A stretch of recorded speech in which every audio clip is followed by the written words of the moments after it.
Words of It's a new affirmation. day and a new week, and we are grateful and mindful of that. So every time we talk about affirmations, we talk leaning mostly on relationships, mostly, oh, my man doesn't affirm me. There is so much power in words of affirmation. I'll tell you a little story. As a preteen, I used to be very loud at home.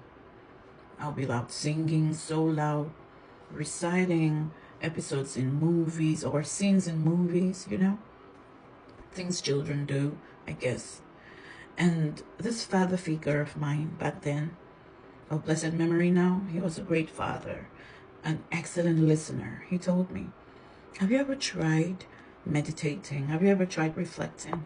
Have you ever tried just being quiet for a second? And he didn't say this with any shade or anything.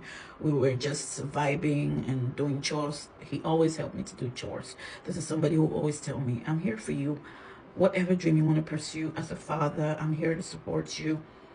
I was so comfortable in his presence. He was a father indeed. And he made me so comfortable. And I trusted him so much that God had to use him to teach me how to be silent, teach me how to reflect, teach me how to observe.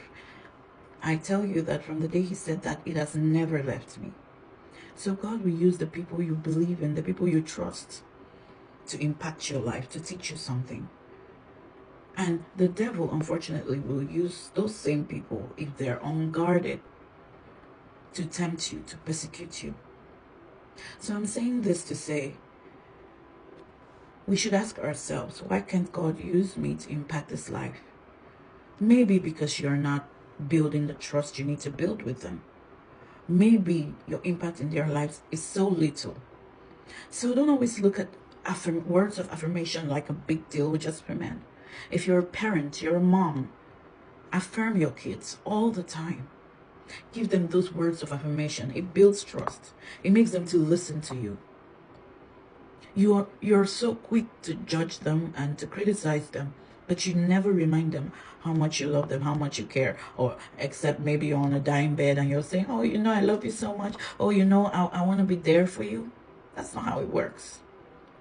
You have to keep building that love. You have to keep building that comfort in everything. If someone matters to you, build that comfort. Say those words of affirmation. Let them know. Don't let them know when you're on your dying bed.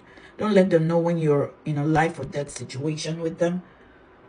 It will only ease the pain for a minute. But the things they could have listened to you about, the things they could have learned from you that will help their own journey, are all lost because you were too proud or you felt macho to express yourself.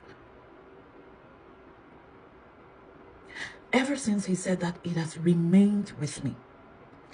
I can tell you today that I meditate, I reflect more than anything in this world. Because someone I trusted, someone I knew had my best interest at heart, taught me that in one sentence, and it changed my perspective. So if you're ever looking forward to be used by God to impact your children's life, your spouse's life, your colleagues, the lives of your colleagues, or whoever, the lives of your friends, you need to build trust with them. You need to make them comfortable enough, and they should trust you enough to want to listen to you. They should trust you enough to want to take your advice in one way or the other. Your spouse should trust you enough to tell you their fears, their insecurities. If they're not telling you, you're failing. If they're not, mind you, there's nobody who doesn't talk. Everyone talks.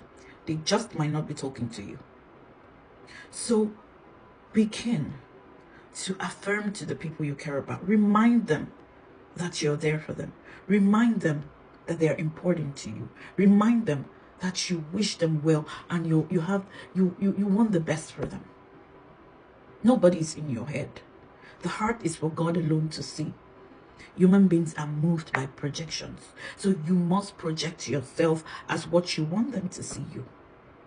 And the rest will follow.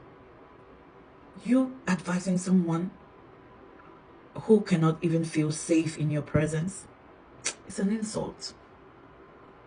So let's not try to have things overnight.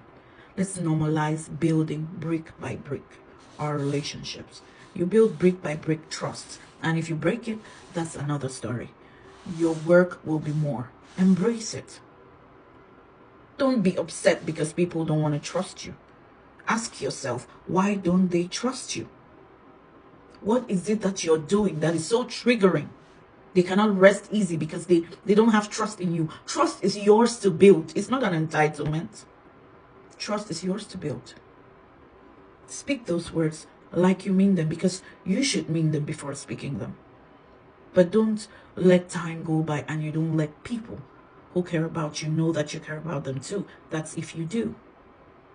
Have a wonderful week.